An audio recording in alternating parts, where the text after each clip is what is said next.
Hello and welcome to End Goals, an LCMS Youth Ministry podcast. I'm host Reverend Mark Kiesling, and I'm with DCE Julianna Schultz.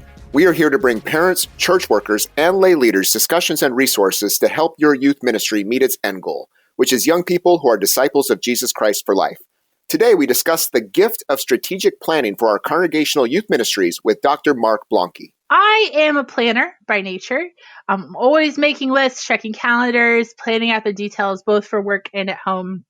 And when I got into ministry, I found that I was maybe chronically, I'm going to say, over planning.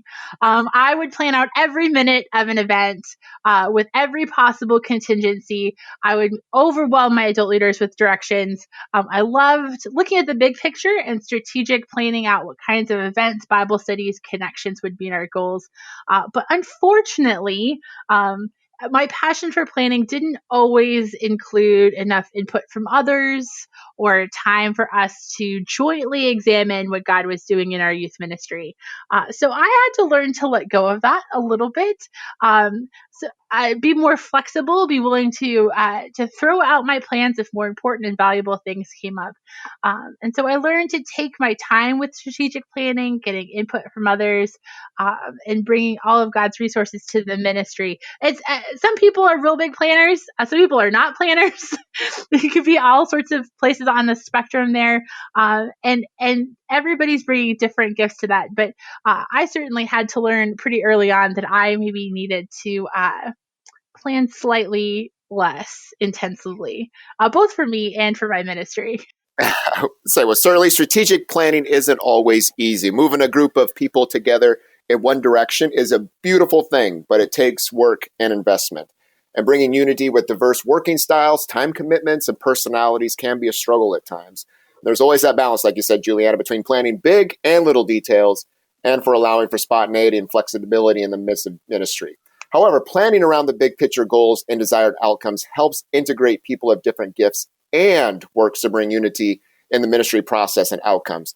This planning reminds people of the purpose behind their service and supports the stewardship of their gifts and time and talents. And through that work, youth then are able to see clearly the care and thought that goes into the time and resources invested in them, that they may know their Savior for a lifetime.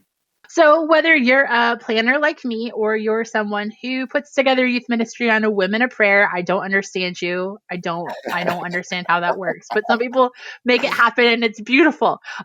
There's always something that we can do to strategically plan for our youth ministry. So helping us to think through how we do that is Dr. Mark Blanke, who wrote the Strategic Planning for Youth Ministry chapter in Connected for Life.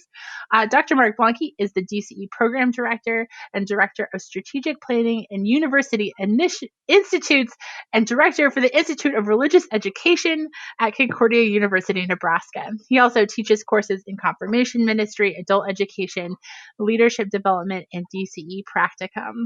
Dr. Blanke earned a bachelor's and master's degree in Parish Education from Concordia, Nebraska, as well as a master's in counseling and guidance from California Lutheran University and a doctorate in adult education from Northern Illinois University. Prior to coming to Concordia, Nebraska in 1995, Blanke served as DCE and Lutheran elementary school principal in California and taught at Concordia University Chicago. Dr. Blanke, welcome to End Goals podcast. That's quite a list of things that you have accomplished and gifts that you are bringing to the church. We got to hear a little there, but tell us about what you do at Concordia, Nebraska, and other vocations and things that bring you joy. Yeah, thank you, Julianna and Mark, and thanks for having me.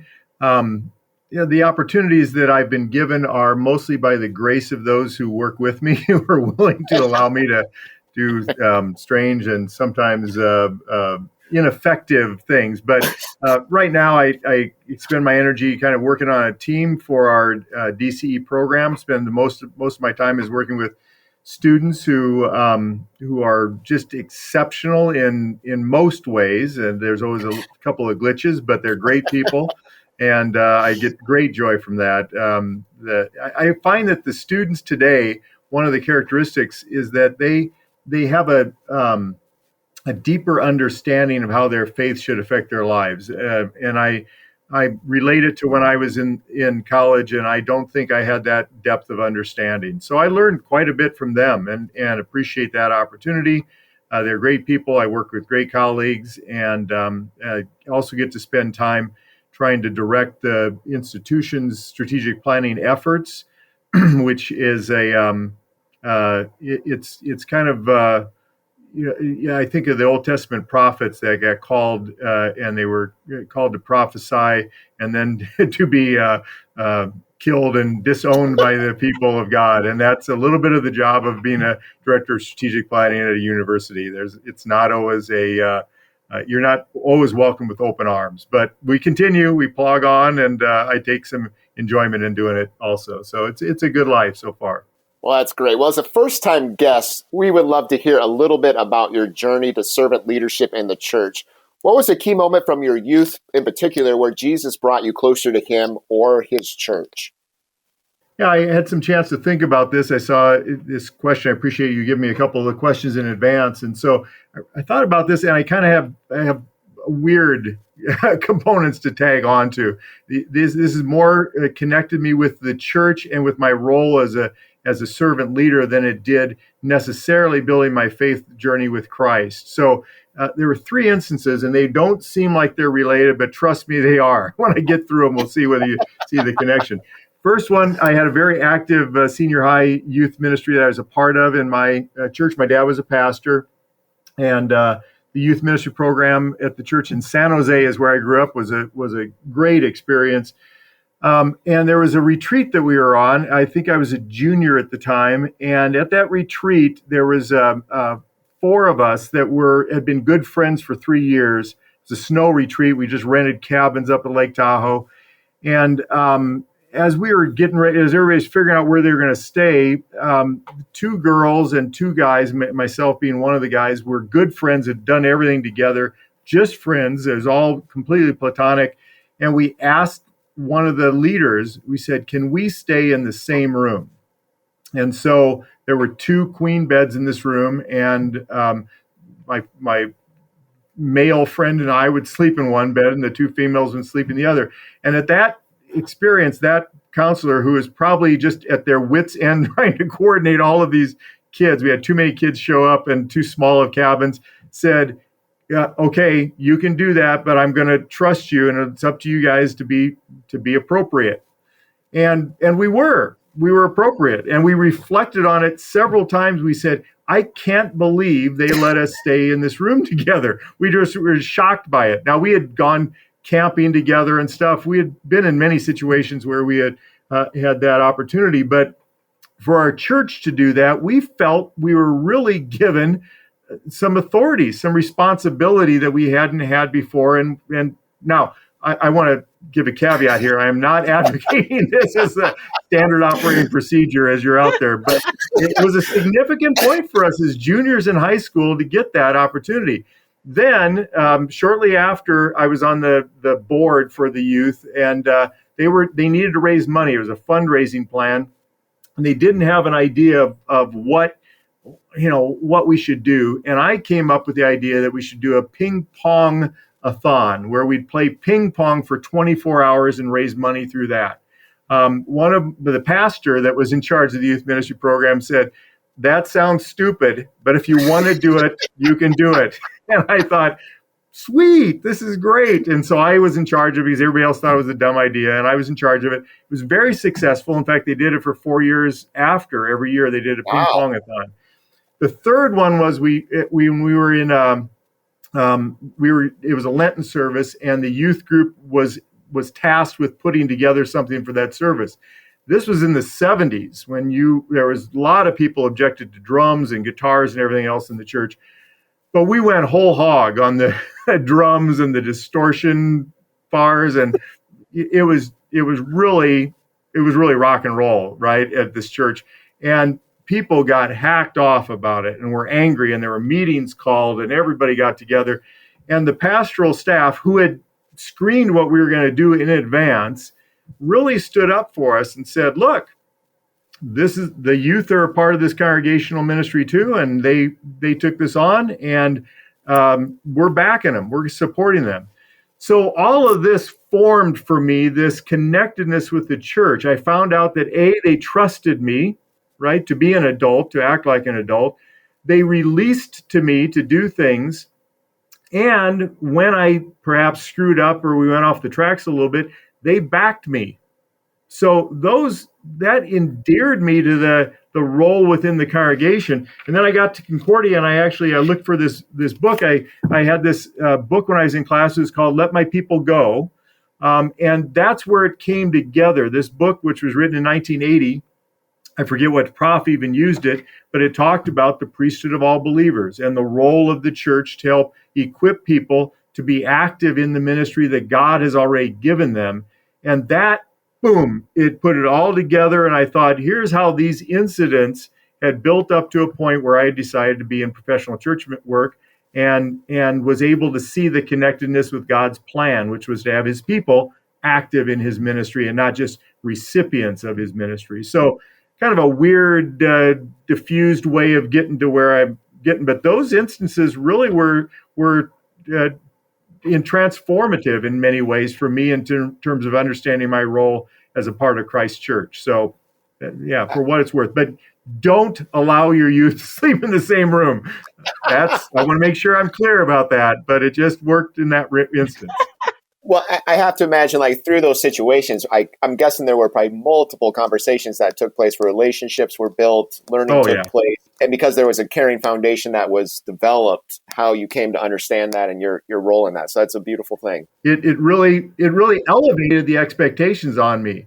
I mean, I needed to live up to those expectations by being appropriate. And so that's why it worked for me. I think part of that is that it wasn't just a program that, like, we put you in a leadership program and we did that, but we created an environment where you knew you were trusted, you knew you had the ability to do things, you knew people had your back. And so that could look like a lot of things in a lot of congregations. I think we get very caught up in designing a program that does those things when, in fact, sometimes it is just letting a kid go, like, I think that's ping-pong-a-thon's a dumb idea, but sure. I mean, feel free.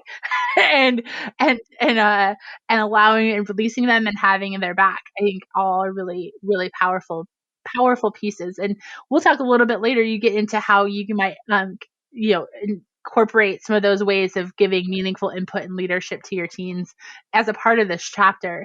But to kind of get us started, not everybody is going to do the same, maybe intense level of planning for every second that I typically do, and that annoys most of my leaders. But you're probably choosing curriculums, games, programming that you hope connects young people to the gospel. So tell us a little bit about what is strategic planning for youth ministry, and how is that different than just event planning? Yeah, thank you. Yeah, I don't want to be accusatory here, Julianna, but not everybody's OCD, right? So it's fair. Fair. Now, in fact, sometimes that actually can get in the way. It did for me. I'm OCD to an extent, and I've got control issues. I want it to be done right. I always feel like I can do it best. And so actually my overt planning was actually detrimental to the development of the program, because I had to step in, and in doing so, I put students more into a recipient mode instead of a resource mode. So excessive planning can be detrimental to achieving your overall picture, and I know that because that was part of my ministry. I overdid, right? So it's very easy to differentiate strategic planning. Strategic planning gives you your overall guiding principles. And these aren't rules of what not to do. It's principles about where are we headed? What's the rationale for whatever we're doing? I always say to my students, what's your why behind what you're doing? And so if you're planning an event, you just have to be able to, so a way that it can free people is that let's say the kid comes up with a stupid idea like a ping-pong-a-thon, right? And he goes, this would be great. Instead of going, oh, that's stupid or that's good, you ask the kid, how does that fit in with the big picture? And if the kid can give a rationale of how it fits in with the big picture, with our overall, then you can release, because they get it. They make that connection.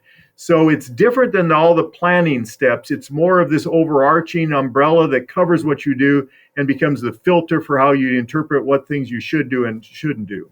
That's great. And certainly there's steps that go into that strategic planning. That first step you list is designing the plan. And this looks at where you are now, your scope and sequence, the involvement of parents and supportive adults, and evaluation. And some of these areas were covered with Dr. Dave Reeder and Dr. Heath Lewis, who came on to talk about philosophy of ministry.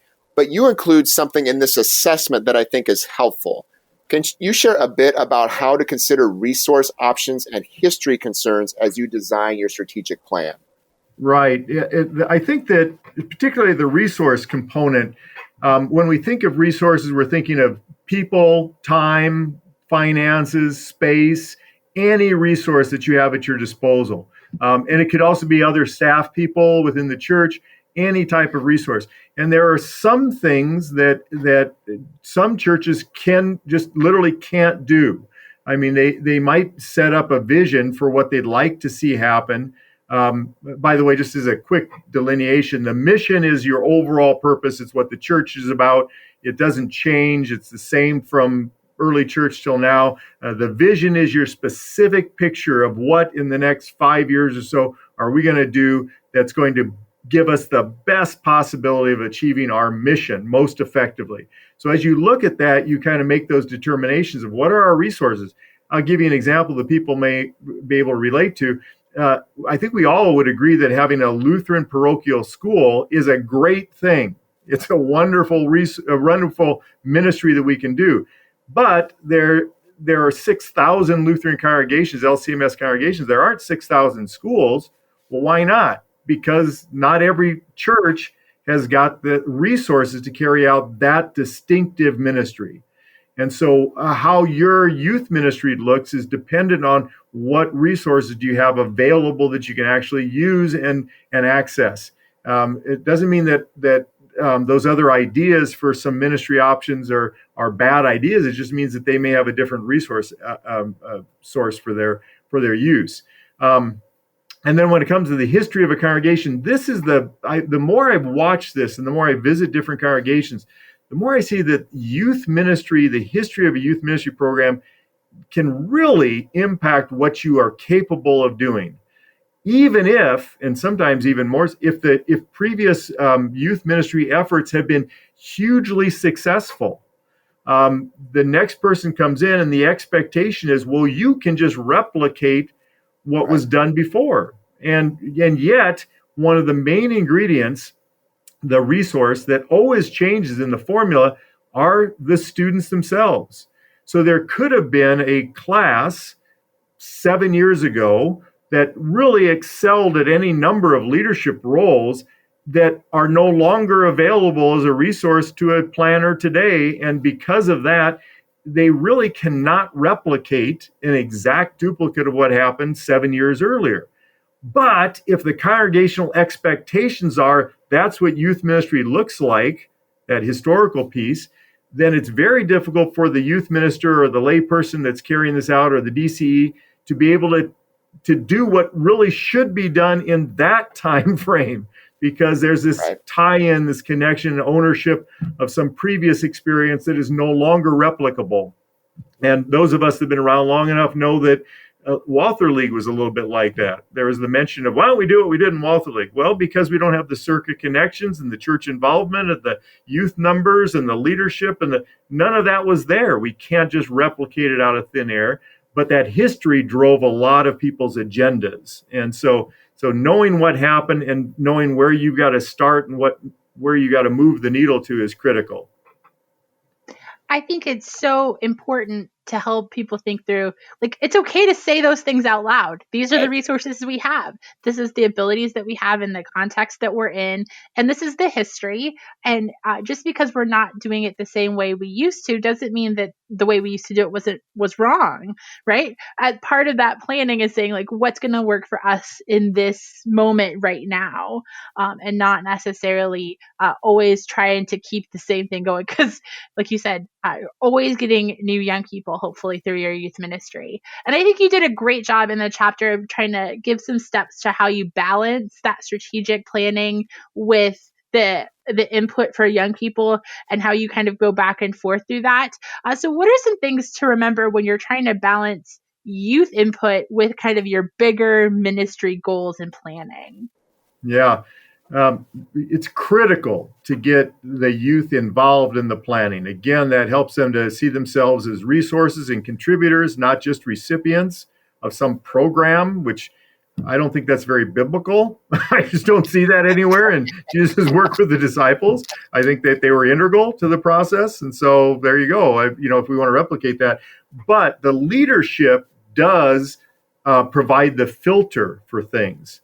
So the leadership has to be able to, when ideas are generated, when involvement is sought out, when there's input that's being put together, the leadership has to be able to say, okay, how do we filter this in light of our overall strategy, our overall planning? And everything is to be filtered through that lens to some degree. And so the leadership is deciding what are the key needs right now that will take us to where we're going to end up.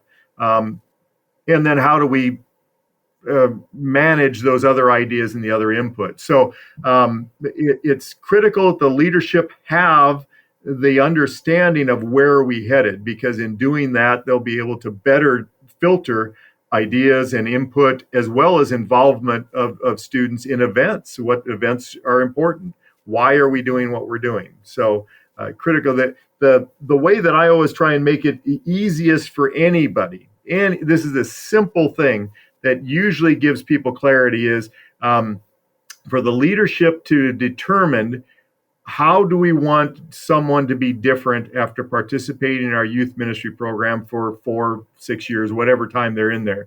We're talking about discipleship formation. That's kind of clear from much of the research. That's what people say is what youth ministry should be focused on. Okay, so imagine you've got Johnny and he's an active member in the church. He's going to worship. His parents are members. They're active. There's stuff happening in the home. But he doesn't go to your youth events or youth activities. And meanwhile, you've got Jane. She's also active, has all that, but she does participate in the youth events. Okay, how are John and Jane going to be different at the end of that 4 years? And if you can't delineate how they're going to be different, then don't have a youth program. It's not biblical that you have to have this. So if there's no difference in Jane after 4 years of active participation in a youth ministry, then she didn't get anything from it. And if there is a definitive difference between what she knows, understands, or can do, then that's your product, that's your end goal, and then everything's filtered from that is where we want to aim at. That's what we want to do. How is it getting someone closer to that end goal? I know it seems works righteous related. It's really not. It's education related. Every education project always has an objective that they're aiming towards. So, but for anybody, just sitting down, if you're a layperson, sitting down with the pastor and saying, hey, what do you think an active, growing, maturing disciple at age 18 should be able to know, think, and feel and do? What does that look like? Pastor gives you a list of 9 things. Great. There's your product. That's your end goal. That's where you're aiming at. It does not take a consultant and all sorts of resources and things. Just talk it out and see where it goes. Well, I think the beautiful thing of having those conversations too, not just in your youth ministry, is it then has those conversations to the wider church too, that hopefully kind of all your educational opportunities, ministries are having those same conversations, and hopefully some alignment, not just in your youth ministry, but in what your congregation's doing. Yeah. Oh my gosh. In adult ed, we've got people who have attended pastor's adult class for 14 years. And I call them constipated Christians because there's a lot going in, but there ain't nothing coming out. Right. And so that's what's the goal? They're enjoying their time with pastor. Is that the goal? Great. That's fine.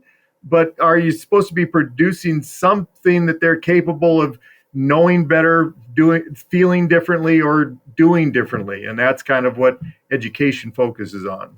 Great. Well, I have to think that through like all those things you do, hearing your stories from your youth and now putting this connection together is something that you wrote in your chapter. I'm sure this brought you great joy. And you talk in your chapter about how the vast majority of the students you work with in the DCE program were mentored into leadership in their congregation. So how does including youth in leadership during their teenage years from their leadership in the church connect with their leadership church in the future? You know your story, but how else have you seen that in the lives of others in your ministry and your time, also well as shaping DCEs? Yeah, this is critical. I mean, this is a critical point that oftentimes we talk about the drop-off after high school, right? The decline in participation. And we know that the young adults, 18 to 30, is one of the lowest participation periods for folks. But what we design that. we in many ways, we plan for that to happen, although we're not planning, but we end up in their high school years delivering them a program, right? We're going to, now come to this, now come to this, now you need to come to this. And we deliver all these products to them all the time. And then they finish senior high with no preparation about taking on their own journey or leading in the church. They've had no prep in that, but we tend to say, either through the lack of discussion or because we actually do say this, well, you're an adult now, so you need to do this. Well, where did they learn that? Where did they ever get that? So it is essential. And my experience is every year I ask our upper level students, how many of you were involved in some level where you were released and there was some leadership given to you as a part of your high school years? Every time it's 90 to 95% of the students. It's a critical component. And I think here's a fear that I have, Mark, at this point, is that I think we're going to even see less of this in the future, because the church, the level of risk aversion in churches is increasing exponentially. Right. And whenever you're releasing to teens, you are taking a risk. It's just there, right? And so as we get more and more and more risk averse, which frankly, I don't think risk aversion is compatible with spreading the gospel. I don't think it's compatible with what the church's role is. I think it's just bad. But anyway, I mean, some level of risk aversion, we don't want people getting sued right and left. But when we are more and more risk averse, we're going to be less likely to release to people. And I'm telling you, the church does not need more people thinking that it's their job to sit and get something given to them from the church. That is not the answer for church growth and healthy church in the future. But I fear that's what's going to happen. So youth leaders, wherever you can, you release as much as you possibly can, especially if you're doing the filtering process within strategic planning. You release as much as you can to the people that you're ministering with, and that is the youth that you're involved with. I can remember well at a conference we had, practitioner spoke up and said that one thing that changed their youth ministry about how to connect with their kids and to, like I said, release them and give them responsibility was when my 16-year-old youth are coming to me and say, the church doesn't care about me. I close down McDonald's every night. I'm responsible for that. And I can't do anything in the church. I'm not given any responsibility. That they're like, oh, we completely shaped what we did when we want the church to be the place that's encouraging them to be leaders and understand vocation. And here they're getting more of that out in the world than in the church. And they completely flipped how they talked about that in their ministry. Yeah, I think that was me that said that, Mark, at that meeting. I don't know. I always use the McDonald's example because I've had kids that have been. Okay. It might have been. Yeah, they've been 17-year-olds, and they go, hey, I got to manage the till. I'm in charge of 3 volunteers. We're working with a fat fryer that could burn out your skin off in a minute, if you accidentally do it wrong. And I go to church and they tell me, well, you're too old to acolyte. As low level as that is, most high schoolers can't acolyte. What else do? They don't have anything. And yet they're told that this is the most important aspect of your life. But yet, we don't want you to do anything. It's just, it's wholly detrimental to do an effective youth ministry. And it just can't be consistent with any, in my mind, I'm sorry, I speak with broad generalizations. I don't know how you could have that be consistent with an idea that we're doing discipleship formation. I mean, Jesus let the 70 go out, just kind of like, hey, go out, do some stuff, come back and talk about it. What the heck? And And so where do we build that in? And we forget that the disciples were young. I mean, they're, 17, 18, 19, they're fitting into this. We got people going into the military at 18, given $1 million equipment and saying, hey, other people's lives are at risk, but at church, you can't be in charge of a fundraiser. I mean, come on, we gotta get the picture here. That's something that needs to get some reality going. So. Well, and I don't think it's a surprise that every time we ask somebody who comes on the podcast, tell us about, a critical experience in your youth ministry, that most often when they're talking about leadership, they're like, well, my youth leader let me do this really risky thing, right? Exactly. Or took this big risk on me, right? We talk about that all the time. I could do that in my own story, right? Like they took a big risk on me, and that paid off in not just that moment and not just for that congregation, but for every future congregation where that person went on to serve. And for those that are called youth work or called workers now, like it pushed them into full-time ministry. And so I don't think we can ignore that that's a through line in a lot of these stories is churches that were willing to take that risk on young people. Just to follow up on that real quickly, I think it's because it's essential if you're developing disciples. I think that this, running plays and actually doing stuff with your faith journey it's not the outcome that you're aiming at. It's a part of the process of becoming. It's essential to get you to where you need to be. And so it's not just coincidental. It is an essential part of if we're going to develop disciples, including adults, right? It's adults fit into this too. So. No, great thoughts. So we're talking to a lot of lay leaders on the podcast who are looking at strategic planning. Maybe this is all a little bit overwhelming for them as they're trying to think about how we create a strategic plan for their youth ministry. If you had a piece of advice or a first step for a lay leader who's listening, who's not sure where to start on this, where would you have them start, or what kind of advice would you give? Have some essential conversations on how do we want Johnny to be different after participating in our youth ministry program for 4 years.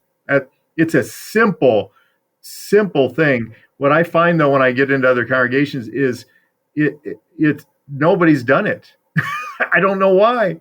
Nobody's asking that question, and I don't understand it. But having those discussions, in fact, if you'd have disagreements about how Johnny should be different, that's great. That's extremely healthy. So for the layperson who's going, man, I'm already putting 5 hours a week into this and I'm working full time and I got 3 kids at home and stuff.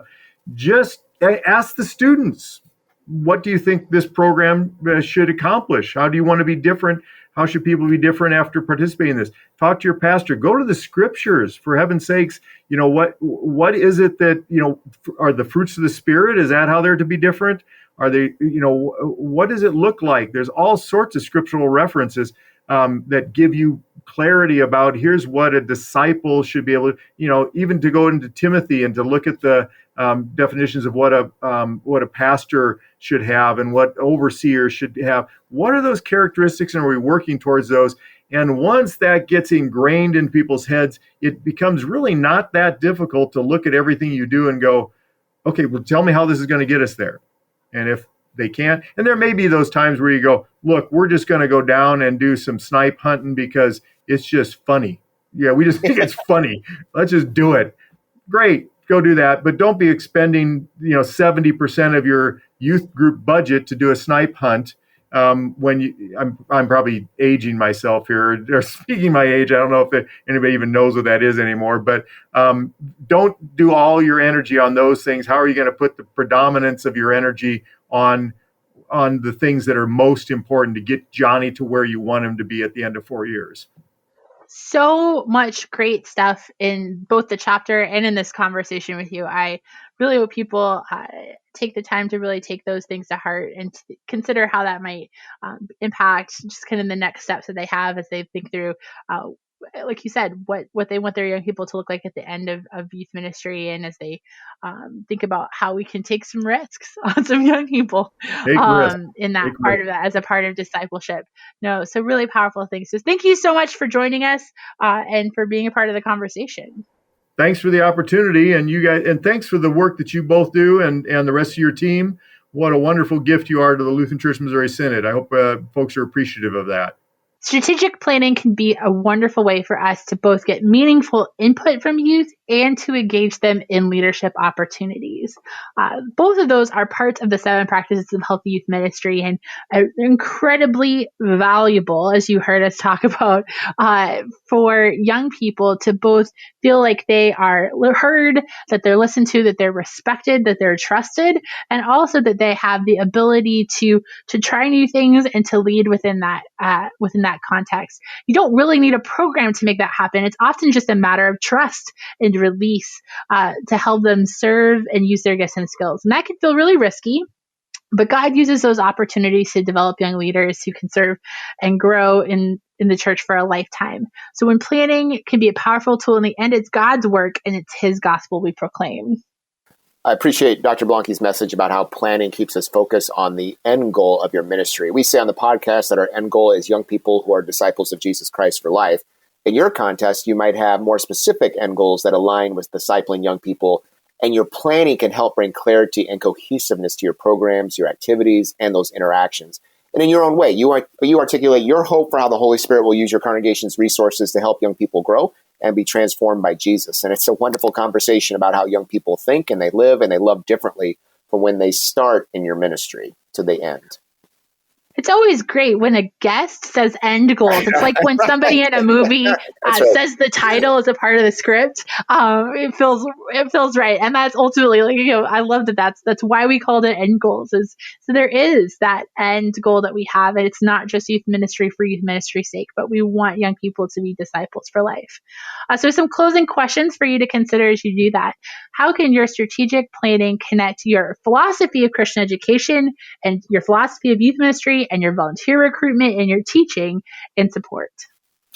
Also, how are you incorporating youth's input into your strategic planning and engaging them in leadership opportunities?